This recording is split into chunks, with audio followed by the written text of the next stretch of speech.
ہمارے بھائی اور ہماری جماعت کے بہت بڑے مناظر خیبر پختونخوا سے تشریف لائے ہوئے حضرت مفتی توصیف صاحب آپ سے مخاطب تھے، تو ایک گزارش تجھے ہے کہ جب یہاں پر ہم جس عالم کو بھی دعوت دیتے ہیں تو وہ مسئلہ میں بھی اللہ کے فضل سے مضبوط ہوتا ہے اور بیان کے اعتبار سے بھی مضبوط ہوتا ہے۔ اس لیے یہ ہمارا ایک جماعتی مرکز ہے اور ہماری خواہش یہ ہوتی ہے کہ اپنے جماعت کے مناظرین اور علماء کرام کا آپ سے تعارف اور ان کو آپ کا تعارف ہوتا رہے۔ اس لیے جب کوئی مہمان آئے تو پوری توجہ کے ساتھ اس کی بات سننا ضروری ہوتا ہے۔ یہ بھی مرکز کے تعلق کا ایک شعبہ ہے۔ جہاں تک میری بات ہے تو میں تو ہر جمعہ آپ کے سامنے ہوتا ہوں، تو بہرحال جن ساتھیوں نے یہ چٹے لکھی یہ اچھا کام نہیں ہے۔ جو مہمان آئے اس کی بات سننی چاہیے، انہوں نے بھی کوئی کتاب و سنت ہی بیان کرنا ہوتا ہے۔ تو اب وقت نہیں، میں صرف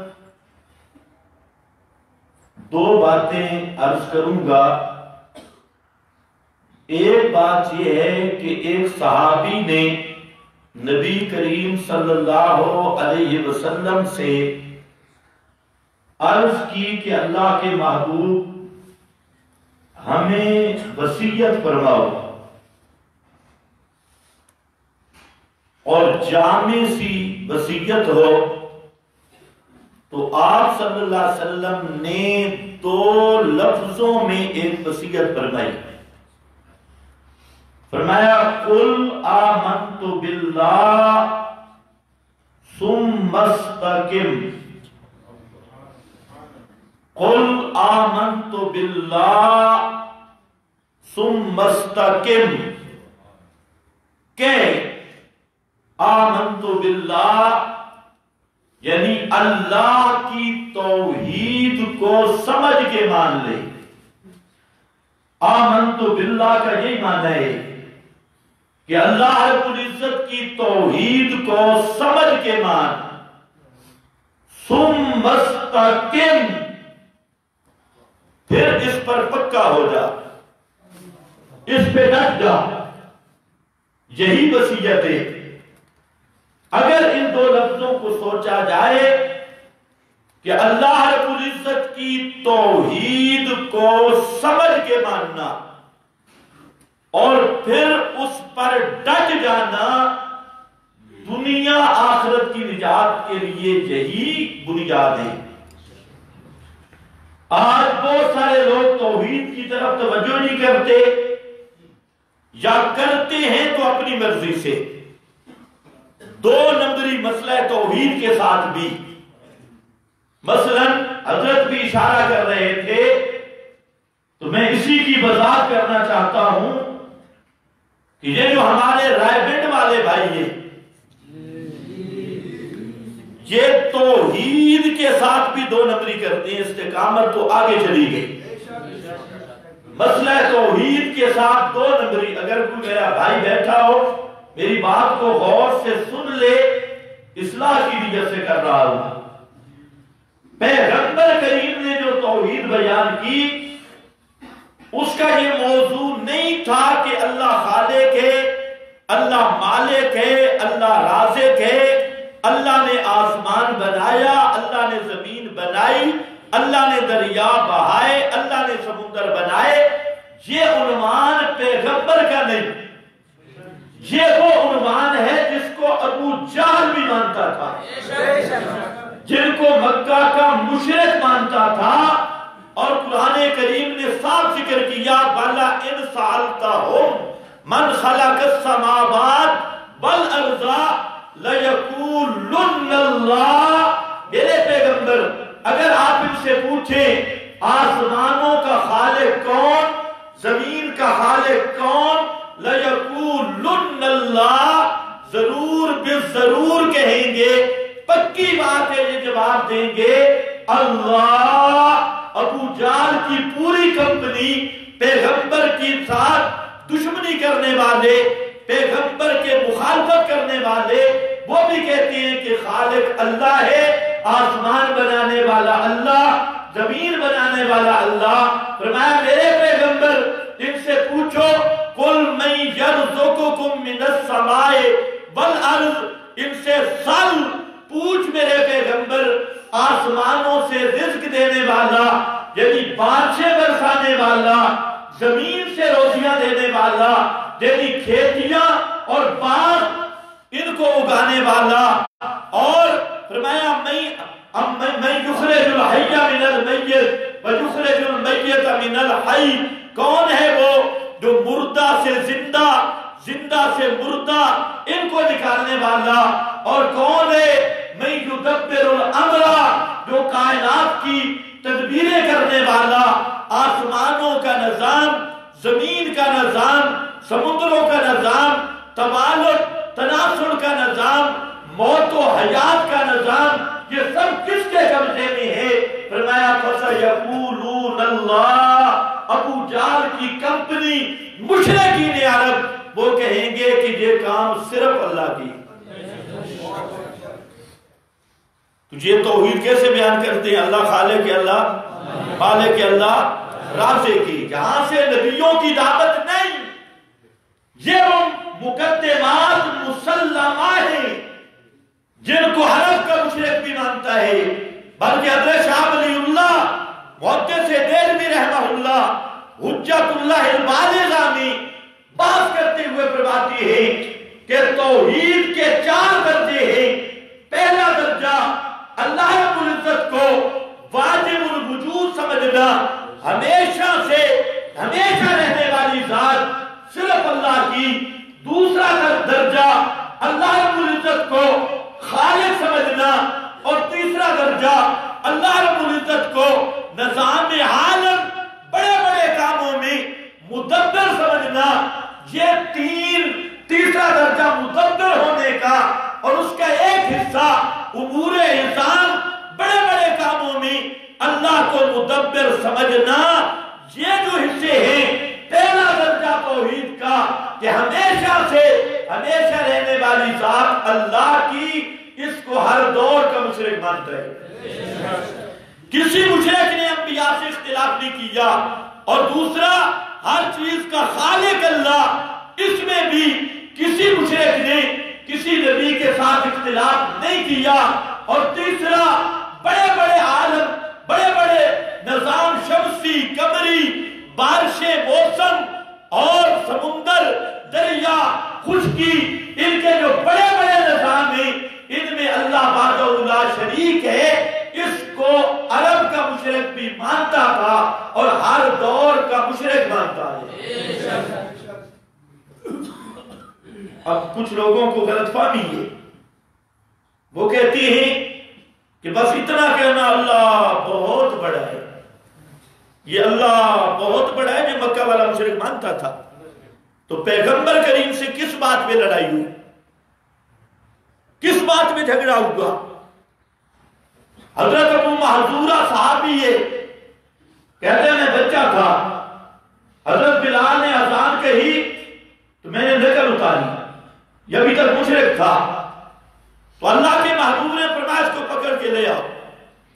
یہ چھوٹا بچہ تھا اور خود کہتے ہیں میں ذرا چالاک تھا، مجھے پکڑ کے لے جایا گیا امام الانبیاء کے پاس، تو آپ نے فرمایا وہ جو لفظ کہہ رہا تھا اذان کے، وہی لفظ ابھی کہو۔ تو کہتے ہیں میں نے کہا اللہ اکبر اللہ اکبر، کیونکہ مجھے پتا تھا کہ اس مسئلے میں جھگڑا نہیں ہے۔ یہ بات سمجھنے والی ہے، مشرکین کا بچہ یہ بات جانتا اور مانتا تھا کہ اللہ اکبر میں جھگڑا نہیں، اس لیے وہ کہتے ہیں میں نے کہا اللہ اکبر اللہ اکبر۔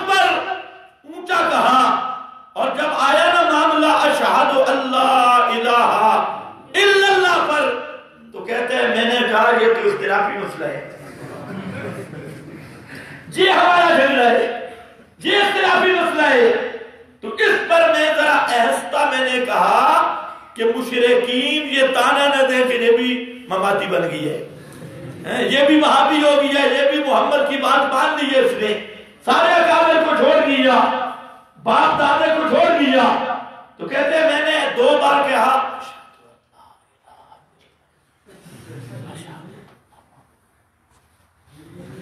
آپ نے میرے سر پہ ہاتھ رکھا، میں ذرا اونچا کر کے پڑھو، اسی کو ذرا اونچا کر کے پڑھو۔ تو حضرت ابو محذورہ نے پھر اونچا کر کے پڑھا، آپ نے فرمایا اب جاؤ، تو کہا اب نہیں جا سکتا۔ اب جب اوپر پڑھا اب وہ بات دل میں اتر گئی اور میں نے دل سے قبول کر لیا، اور یہی وجہ ہے آج تک یہ جو غیر مقلد بیچارے ان کو سمجھ نہیں ہے۔ حضرت ابو محذورہ مکے میں مؤذن لگ گئے اور پیغمبر کریم کی اس چونکہ 1-2 دفعہ آہستہ کہا تھا، 2 دفعہ اونچا کہا تھا، اس کو کہتے ہیں ترجیح والی اذان۔ تو حضرت ابو محذورہ مکہ مکرمہ میں رہ کر اذان اسی طرح دیتے تھے، 2 دفعہ شہادتین کو آہستہ پڑھتے، 2 دفعہ اونچا کر کے پڑھتے۔ وجہ یہ تھی کہ اس طرح آہستہ پڑھنے سے اللہ نے ان کو ایمان کی دولت دے دی تھی اور توحید کی سمجھ دے دی تھی۔ تو مؤذن کی خصوصیت کی بنیاد پہ اللہ کے محبوب نے 2 چیزوں کی اجازت دی، ایک تو جہاں پر ہاتھ رکھا تھا وہ ہاتھ والے بال پوری زندگی ابو محذورہ نے نہیں کٹائے، اور دوسرا یہ اذان کے اندر ڈبل شہادتیں پڑھتے تھے۔ میں عرض کر رہا تھا کہ مسئلہ یہ تھا، اللہ اکبر میرے دوستوں بزرگوں، اللہ بہت بڑا ہے، اس کو ابو جہل مانتا تھا، اس میں اختلاف نہیں۔ اس لیے میرا بھائی توحید میں 2 نمبری نہ کر، توحید وہ بیان کر جو محمد مصطفیٰ نے بیان کی ہے، اور محمد مصطفیٰ کی بیان کرتا توحید وہ لا سے شروع ہوتی ہے، نفی سے شروع ہوتی ہے۔ پہلے نفی کرنی ہوگی اور پھر اس باتیں، اور ترتیب دیئے، اور نفی بھی کس کی؟ کہتے ہیں کسی کا نام نہ لو، قرآن کہتے ہیں تبت یدا ابی لہب، سبحان اللہ، ابھی قالت الیہود، کہتے ہیں کسی فرقہ کا نام نہ لو، قرآن کہتے ہیں قالت الیہود، یہود فرقہ ہے یا نہیں؟ قالت النصارى، نصارہ فرقہ ہے یا نہیں؟ قرآن نے نام لیا ہے۔ اس لیے پیغمبر کا انداز تبلیغ یہ ہے، جو باطل ہے باطل کو نام لے کر للکارنا، باطل کا متعین کر کے للکارنا، اور یہ کہنا ہم تو کسی کو کچھ نہیں کہتے، اور جس نے 1 مرتبہ بھی اللہ کہا وہ جنت میں جائے گا۔ یہ کفریہ کلمات ہیں میرے بھائیوں۔ اس لیے دعوت کا انداز وہ ہونا چاہیے جو امام الانبیاء کی دعوت کا انداز ہے، اور امام الانبیاء کی دعوت کا انداز کیا ہے؟ قُلْ يَا أَيُّهَا الْكَافِرُونَ، سبحان اللہ، ماشاءاللہ، یہ آیت قرآن میں نہیں پڑھتے؟ قُلْ يَا أَيُّهَا لَقَدْ كَفَرَ الَّذِينَ قَالُوا إِنَّ اللَّهَ ثَالِثُ ثَلَاثَةٍ إِنَّ اللَّهَ هُوَ الْمَسِيحُ ابْنُ مَرْيَمَ لَقَدْ كَفَرَ۔ آج کچھ مبلغ وہ کہتی ہے جی کافر کو کافر نہ کہو، جس طرح حضرت مفتی صاحب بیان کر رہے تھے، تو کافر کو کیا کہے مسلمان؟ اس کا فلسفہ میں نے بتایا جو فلسفہ ہے، کافر کو یہ بھی رائبرڈ کا تحفہ ہے، کافر کو کافر نہ کہو۔ تو جب کافر کو کافر نہیں کہیں گے تو دعوت کس چیز کی دیں گے؟ کہتے ہیں ہو سکتا ہے وہ کل مسلمان ہو جائے۔ ہاں ہو سکتا ہے کل مسلمان ہو جائے، تو میں نے کہا پھر تو مسلمان کو بھی مسلمان نہ کہو، ہو سکتا ہے کل۔ یہ عجیب فلسفہ ہے۔ پھر کہتے ہیں گناہ سے نفرت، گناہگار سے نہیں۔ نہ ہاتھ چور کا کاٹا جاتا ہے یا چوری کا؟ اب ان کی حکومت آئے تو ہاتھ چوری کا کاٹا جائے گا۔ سزا زانی کو ملتی ہے یا زنا کو؟ تو پھر تو گناہ سے نفرت کرو۔ اس زانی کو کچھ نہ کہو. اول تو کہتے ہیں چور کو چور نہ کہو، ڈاکو کو ڈاکو نہ کہو، مشرک کو مشرک نہ کہو، بیتی کو بیتی نہ کہو. تو جب چور کو چور نہیں کہیں گے اس پر حد کیسے جاری ہوگی؟ جب زانی کو زانی نہیں کہیں گے حد کیسے جاری ہوگی؟ جب مشرک کو مشرک نہیں کہیں گے، بدعتی کو بدعتی نہیں کہیں گے، اس پہ احکام المشرکین کیسے جاری ہوں گے؟ احکام المبتدئین کیسے جاری ہوں گے؟ تو بہرحال پہلی چیز توحید میں دو نمبری نہ کر. توحید پیغمبر نے جو بیان کی وہ لا سے شروع ہوئی، نفی سے شروع ہوئی، اور پیغمبر کریم نے آ کر کائنات کو جس انداز میں دعوت دی، فرمایا او ابراہیم کی قبر پہ جانے والوں، حضرت اسماعیل کی قبر پہ جانے والوں، حضرت عزیر کی، بی بی مریم کی قبر پہ جانے والوں، ان تدعوہم لا یسمعوا دعاکم، اگر تم ان کو پکارو یہ تمہاری پکارے نہیں سنتے. آج ریبن والوں سے لکھاؤ نہیں سنتے. کچھ بزرگ مر جائے تو آپ کہتے ہیں اولیاء اللہ سب ان کا عقیدہ سنتی، ان سے ذرا لکھواؤ نہیں سنتے. ان کو کہو علی حجویری نہیں سنتا، کرے نا بیان. شیخ عبد القادر جیلانی نہیں سنتا، کرے بیان. یہ تو کہتے ہیں سارے سنتی. کتابوں میں بات لکھی فلانے کے روٹی ختم ہو گئی، نبی کریم علیہ السلام کی قبر پہ گیا اور کہتے یا رسول اللہ میری روٹی ختم ہو گئی ہے، تو آپ نے روٹی دی اس کو. ایمان سے بتاؤ یہ اسلام ہے؟ یہ دین محمد ہی ہے؟ اگر قبر والوں سے روٹی مانگنی ہے، فلانے کی اشرفیاں ختم ہو گئی، اس نے کہا یا رسول اللہ میرا کرایہ نہیں ہے، تو آپ نے خواب میں اس کو تھیلی دی اشرفیوں کی. یہ اسلام ہے؟ یہ دین ہے؟ پیغمبر فرماتے ہیں ان تدعوہم لا یسمعوا دعاکم، اگر تم ان کو پکارو وہ تمہاری پکارے نہیں سنتے. اور پیغمبر کی دعوت ہے فادعوا اللہ مخلصین لہ الدین، فادعوہ مخلصین لہ الدین، کہ پکارو صرف اللہ کو اس حال میں کہ اپنی پکار کو خالص کرنے والے ہو، اس میں کوئی اللہ نہ ہو. جبکہ ریبن کی کتاب کہتی ہے اللہ حضرت آدم کی دعا نہیں قبول کرتا تھا. نہیں لکھا کتاب میں؟ اس سے توحید پھیلے گی. یہ ہوگا کل آمنت باللہ کہ آدم کی دعا قبول نہیں ہوتی تھی، آدم نے دھمکی دی اور کہا یہ جو عرض پہ لکھا ہے لا الہ الا اللہ محمد الرسول اللہ، اس محمد الرسول اللہ کا واسطہ ہے میرا اللہ میری دعا قبول کر. اب ایمان سے بتائیں اگر آدم نے جو دعا کی تھی تو پھر جو کہتے ہیں پانچ تن پاک تیرا سہارا، یا علی تیرا وسیلہ، اور اپنی دعاؤں میں اتنے ربڑ بازی کرتے ہیں پھر ان کا کوئی قصور بنے گا؟ جھوٹ. دیکھو اب قرآن پہ ایمان نہیں. قرآن کہتا ہے قالا ربنا ظلمنا انفسنا وَإِن لَّمْ تَغْفِرْ لَنَا وَتَرْحَمْنَا لَنَكُونَنَّ مِنَ الْخَاسِرِينَ. آدم کی توبہ ان لفظوں پہ قبول ہوئی. اب قرآن جب نکلا آئی جھوٹی روایتیں، اور یہ روایت جہاں پر لکھی ہے نیچے لکھا ہے موضوع علی رسول اللہ، یہ رسول اللہ پہ جھوٹ ہے. اور سارے محدثین کہتی ہیں اس روایت کا راوی عبد الرحمن بن زید بن اسلم اجمعوا علی ضعفہ، سارے محدثین اس کے ضعیف ہونے پہ متفق ہیں اور سارے اکٹھے ہیں. میرا سوال یہ ہے کہ آج یہ امت کو توحید اس توحید کا سبق ہے جو نبیوں نے بیان کی کہ دعائیں قبول نہیں ہوتی جب تک کسی کی دھمکی نہ دو، فلانے کا وسیلہ نہ دو، روٹیاں قبروں سے مانگو، اشرفیاں قبروں سے مانگو. اور جہاں تک کتاب میں لکھا ہے کہتے ہیں ایک بزرگ نے کہا یا اللہ تو میں تے میں تو. بابا بزرگ ہے یہ کتاب میں لکھا ہے یا اللہ تو میں تے میں تو ایک ہی چیز ہے، جو تیرے اور میرے درمیان فرق ہے شرک در شرک ہے.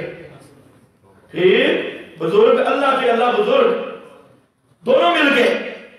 اس لیے سب سے پہلے کل آمنت باللہ، پہلی چیز ہے اللہ کی توحید کو سمجھ کے مان لے. اور توحید وہ جو پیغمبر نے بیان کی، توحید وہ پیغمبر نے کہاں بیان کی؟ پیغمبر کی ساری زندگی کا نصاب قرآن نے. اس لیے اللہ نے فرمایا فذکر بالقرآن، میرے محبوب ذکر بالقرآن، تیرا واز کرنا ہونا تو قرآن کے ساتھ کر، واز اور تقریر کر. ذکر بالقرآن، تعلیم دے. یعلمہم الکتاب والحکمہ، تعلیم بھی قرآن کی، تذکیر بھی قرآن کی. اور بلغ ما انزل الیک من ربک، میرا پیغمبر تیرا تبلیغی نصاب بھی قرآن ہے. قرآن والی تبلیغ کر. کیا ہم پوچھ سکتے ہیں اپنے ریبنڈ والے بھائیوں سے کہ پورا مرکز ریبنڈ قرآن سے کیوں خالی ہے؟ خدا کے لیے ہمیں جواب دو. تمہارا دعویٰ ہے کہ ہماری جماعت عالمی جماعت ہے، تو عالمی جماعت میں عالمی کتاب کیوں نہیں؟ اگر یہ مرکز عالمی ہے اور تم کہتے ہو ہمیں پوری امت کی فکر ہے اور پوری جہان کی ہدایت کے ٹھیکیدار ہیں، تو میرا سوال یہ ہے اللہ نے پورے جہان کے لیے کس چیز کو ہدایت بنا کے نازل کی؟ ایمان سے بولو. فضائل اعمال ہے جو قرآن ہے. کس کو اللہ نے نازل کیا؟ ہدی للناس، ہدی للناس لیکون للعالمین نذیرا. للعالمین تبارک الذی نزل الفرقان، فرقان آیا علی عبدہ لیکون للعالمین نذیرا. فرمایا ہم نے قرآن عالمین کی ہدایت کے لیے، ساری کائنات کی ہدایت کے لیے قرآن نازل کیا. میرا بھائی مختصر سا سوال یہ ہے آخر ریبنڈ سے قرآن کو کیوں جلا وطن کیا گیا؟ ہر چیز ملتی ہے، ہر جھوٹی روایت کا ڈیرا ہے، سب چیزوں کا ڈیرا ہے، لیکن خدا کی کتاب کا درس نہیں، خدا کی کتاب کی تعلیم نہیں، خدا کی کتاب نظام میں داخل نہیں. یہ میرا سوال ہے اور ان بزرگوں تک میری آواز پہنچ جائے. وہ بھی قیامت کے دن اللہ تم سے پوچھے گا دنیا کے ہر بزرگ کی کتاب کو تم نے ریبنڈ میں جگہ دی، ہر جھوٹی روایت کو ریبنڈ میں جگہ دی، لیکن خدا کے قرآن کو جگہ کیوں نہیں دی؟ ادھر ادھر تو تم بہانے کرتے ہو کہ ہمارے عوام میں بکر زیادہ تو نہیں ہوگی، چلو 5-6 منٹ سن لو. یہ تو مفتی توصیف صاحب نے شروع کیا بنیاد میں اسی کو تھوڑا سا آگے کر رہا ہوں. یہ خود بیان کرتے تو خیر توجہ ہے. آخر وجہ کیا ہے؟ آپ بھی تو سوال کریں، ان سے سوال کریں کہ قرآن کی تعلیم کیوں نہیں ریبنڈ میں؟ بہانہ کیا کرتی ہیں؟ ہمارے سارے لوگ پڑھے ہوئے نہیں ہوتے، ان پڑھ ہوتی ہیں. ہم کہتے ہیں ریبنڈ میں بھی سارے ان پڑھے، ریبنڈ میں بھی سارے ان پڑھے. آج تک کوئی عالم تمہارے ساتھ نہیں. جب کوئی ایک عالم بھی تمہارے ساتھ نہیں تو پھر مہربانی کرو، امت کو گمراہ نہ کرو. جاہلوں پہ تبلیغ ہے ہی نہیں.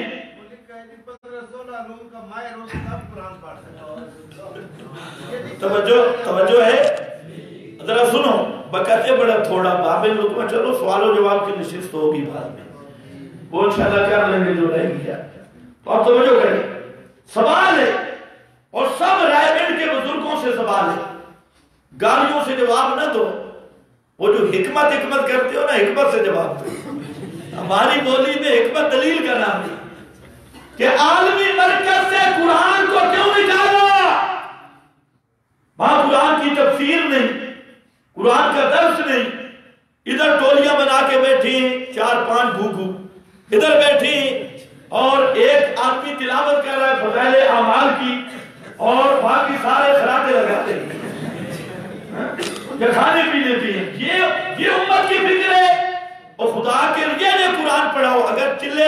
جائے، 4 مہینے کے لیے جائے، کم از کم سورہ فاتحہ کی تفسیر تو پڑھا دو۔ جو نماز میں پڑھتے ہیں سورہ فاتحہ اگر سمجھ آ جائے آدمی شرک نہیں کر سکتا۔ سورہ فاتحہ یہ تو سمجھا دو، صرف الفاظ کلمے رٹا دیے، ادھر ادھر کرا دیا یار، لا الہ الا اللہ کا معنی بتا دو، اس کا معنی تو بتا دو، لا الہ الا اللہ کا معنی کیا ہے؟ خدا کی قسم ایک آدمی جس نے ساری زندگی ریبنڈ گزاری اور بڑا افسر 22 میں سکیل کا افسر، میں نے اسے کہا کہ آپ مجھے بتائیں الہ کا معنی کیا ہے؟ نہیں آتا، الہ کا معنی نہیں آتا۔ اب کیا فائدہ ہوا سال اندرون بیرون کا کہ لا الہ کا معنی نہیں آتا، حالانکہ یہ پہلا نمبر ہے۔ ہم کہتے ہیں یہ پہلے نمبر میں بھی 10 نمبر بن گئے، پہلے نمبر کے ساتھ 420 نہ کرو، الہ کا معنی سمجھاؤ۔ اگر الہ کا معنی سمجھ آ گئے ساری توحید سمجھ آ جائے گی۔ الہ کا معنی کرتے ہیں معبود، تو معبود پھر عربی ہے، عبادت کے لائق عبادت پھر عربی ہے۔ ہماری بولی میں الہ کس کو کہتی ہے؟ یہی معنی سمجھا دو تو انشاءاللہ مسئلہ وہی ہے جو انبیاء کی دعوت بن جائے گی۔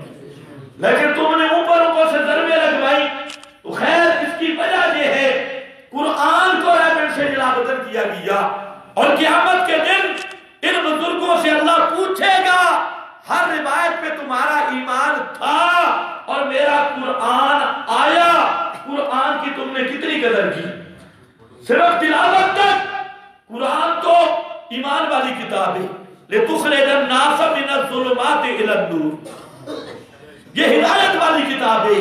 تو اس لیے میرے بھائیوں اب بھی میں کہوں گا، ریبنڈ والوں سے بھی کہوں گا، خدا کے لیے ریبنڈ میں ایسا نظام قائم کرو کہ قرآن کا ترجمہ تفسیر لوگوں کو پڑھاؤ اور قرآن مقدس کا مسئلہ بیان کرو، تاکہ واقعتاً اللہ کے ہاں تم معذور ٹھہرو، ورنہ قیامت کے دن نہ تمہیں لوٹے بچا سکیں گے، نہ تمہاری یہ موٹی گردنیں کام آئیں گی، اور نہ یہ گاڑیوں اور بسوں پہ رچ، نہ چاول، نہ یہ دیگیں اور نہ ریبنڈ کے حلوے کام آئیں گے۔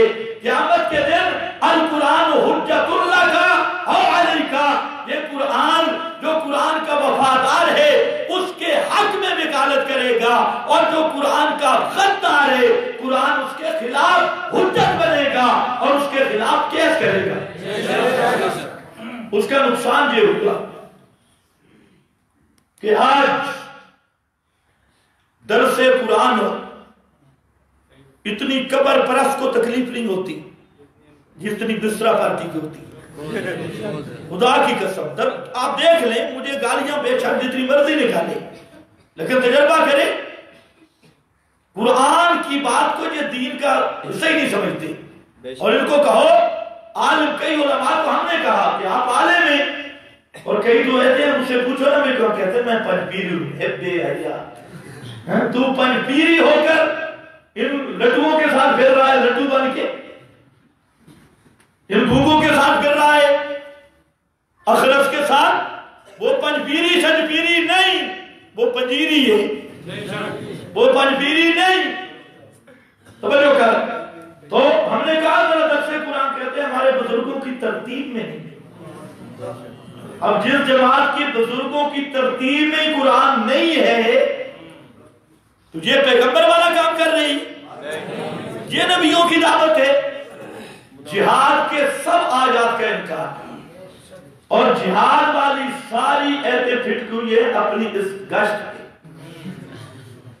مشورہ شورا امرہم شورا بینہم، وہ کیا ہے کہ مٹر کون کاٹے گا، آلو کون کاٹے گا، سارا جہاد کی نصوص انہوں نے فٹ کر دی اپنی دعوت پر۔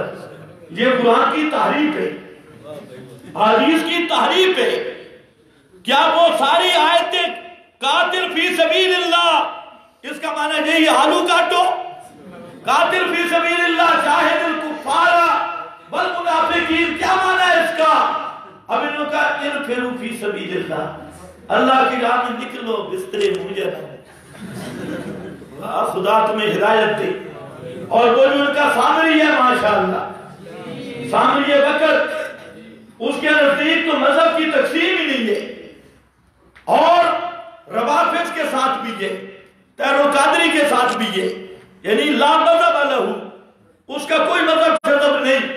تو میں عرض یہ کر رہا تھا سب سے پہلی نصیحت پیغمبر کی کل آمنت باللہ، توحید میں مخلص بن جاؤ، توحید سمجھ کے مان لو، یہ ہے آمنت باللہ، پہلے سمجھو پھر مانو۔ اور جب توحید میں خالص بن گئے، خدا کی قسم پیغمبر کی محبت بھی ہوگی، صحابہ کا ادب بھی ہوگا، اولیاء اللہ کا ادب بھی ہوگا، علماء کا احترام بھی ہوگا۔ یہ نہیں ہے، توحید ایسا جامع مضمون ہے جس کے دل میں توحید بس گئی وہ پیغمبر کا بے ادب نہیں ہو سکتا۔ جس کے دل میں توحید بس گئی اور توحید نے ڈیرے لگائے وہ کبھی صحابی کو بدماش نہیں کر سکتا۔ اس کے دل میں صحابہ کی محبت بھی ہوگی، اولیاء اللہ کی محبت بھی ہوگی، علماء ربانیین کا پیار بھی ہوگا، احترام بھی ہوگا۔ اور پیغمبر کا اصل میں ادب مشرک ہوا کرتا ہے، پیغمبر کی بے ادبی تب شروع ہوتی ہے جب دل میں شرک والا گند ہو۔ اگر توحید صحیح سمجھ آ جائے، سچا موحد وہ نبی کا دشمن نہیں بن سکتا، سچا موحد وہ کسی صحابی کا دشمن نہیں بن سکتا، سچا موحد پاسداران توحید اور توحید کے چوکیدار اور سچے علماء ان کا دشمن نہیں بن سکتا۔ جو پیغمبر کا دشمن بنتا ہے، صحابہ کا دشمن بنتا ہے، اولیاء کا دشمن بنتا ہے، آل بیت کا دشمن بنتا ہے، اس ظالم کے دل میں توحید کی سمجھ اور فہم ہی نہیں ہے۔ اس لیے پیغمبر نے جامع وصیت کی، فرمایا کل آمنت باللہ، میرا صحابی اس کو سمجھ کے، توحید کو سمجھ کے دل میں ٹکا لے، اسی کو بسا لے، اور پھر کیا کرنا ہے؟ ثم استقم، پھر اس میں پکا ہو جائے، ثم استقم، پھر لومڑ نہ بن۔ اس جملے سے مولوی میں سے بڑے ناراض ہوتے ہیں، یہ فاروق اعظم کا جملہ ہے رضی اللہ تعالیٰ عنہ۔ ثم استقاموا کی تفسیر بھی فاروق اعظم نے فرمایا، اٹھا تفسیریں، فرمایا لومڑ نہ بن، سالب نہ بن۔ اور لومڑ کیسے ہوتا ہے؟ آخری بات ہے، لومڑ پتہ نہیں کیسے ہوتا ہے، لومڑ نہیں دیکھا۔ آج مسئلہ میں کہتا ہوں خدا کی قسم جو آپ بیٹھے ہیں، آپ اللہ کرے پکے بن جائیں، آپ مسئلے میں پکے بن جائیں، اور کوئی آئے یا نہ آئے۔ یہ مسئلہ پھیلانے کا دور نہیں، مسئلہ پکوانے کا دور ہے۔ پک جائے آپ، جو نام کے توحیدی ہیں اللہ کرے کام کے توحیدی بن جائیں، اور ثم استقم، پھر ڈٹ جائیں۔ اور ڈٹنا کیسے ہے؟ مشرک کا جنازہ نہیں پڑھنا، اگر پڑھا تو کیا بنے گا؟ لومڑ۔ پڑھو تو کیا بنے گا؟ لومڑ۔ مشرک کا جنازہ نہیں پڑھنا، مشرک زندگی میں بھی لانتی ہے اور مرنے کے بعد بھی لانتی ہے، چاہے بڑا ہو جا چھوٹا۔ مشرک کا جنازہ نہیں، مشرک کے لیے مغفرت کی دعا نہیں۔ اب تو تم بھی ڈھیلے پڑ گئے، مشرک کے لیے مغفرت کی دعا بھی نہیں، اللہ بخشیش بھی نہیں، مشرک کے مذہبی رسومات میں شرکت بھی نہیں، کل 40 میں جمعراتوں میں شرکت بھی نہیں، ختم قرآن بھی نہیں۔ وہ تو بدعتوں میں تو جانے ہی نہیں ہے نا، یہ تو اگلا نمبر ہے۔ بدعات اگر آپ کو کوئی بلائے ختم قرآن کی مجلس میں نہیں، اجتماعی قرآن خوانی نہیں، نہ بدعت کے قریب جا، نہ شرک کے قریب جا، نہ مشرک کے قریب جا، نہ بدعتی کے قریب جا۔ ثم استقم کا یہ معنی ہے۔ اس لیے جامع وصیت فرمایا پکا ہو جا، پکا ہو جا۔ کتنے افسوس کی بات ہے، ہوتا موحد ہے اور اپنی بیٹی کا رشتہ مشرک سے کر رہا ہے۔ کرتے ہیں کہ نہیں کرتے؟ یہ توحید کے ساتھ دو نمبری نہیں۔ جب رشتوں کا موقع آتا ہے پھر بھاگتا ہے، کوئی غیر مقلدوں کی طرف بھاگ رہا ہے۔ کوئی اور کسی شیطان کی طرف بھاگ رہا ہے، کوئی بندیوں کی طرف بھاگ رہا ہے، تو ثم استقم، جب قرآن نے کہہ دیا لا تنکحوا المشرکات، اگر مشرکہ مرد مباحد ہے، زنانی مشرکہ ہے، یاد رکھ لو نکاح نہیں ہوگا۔ اسی طرح لڑکی مباحدہ ہے اور مرد مشرک ہے، نکاح نہیں ہوگا۔ یہ تو قرآن کا مسئلہ ہے، کسی مولوی کا مسئلہ نہیں ہے۔ اللہ کی کتاب کہتی ہے کہ مشرک اور مباحد کا نکاح نہیں، لیکن آج کل کرتی اچھے بڑے مباحد ہوتی ہیں اور عقیدے کا خیال نہیں رکھتے، تو ایک ہی وصیت تھی، قل آمنت باللہ ثم استقم، پھر پکا ہو جا۔ اور یہ حدیث جو ہے، ہر سچی حدیث جو پیغمبر کے لفظ ہے وہ قرآن سے ہے، قرآن کی تشریح۔ اللہ نے فرمایا میرا پیغمبر استقم کما امرتا، استقم کما امرتا ومن تاب معک لا ترکنوا الی الذین ظلموا فتمسکم النار ان الذین قالوا ربنا اللہ ثم استقاموا، پھر ڈٹ گئے، پک گئے۔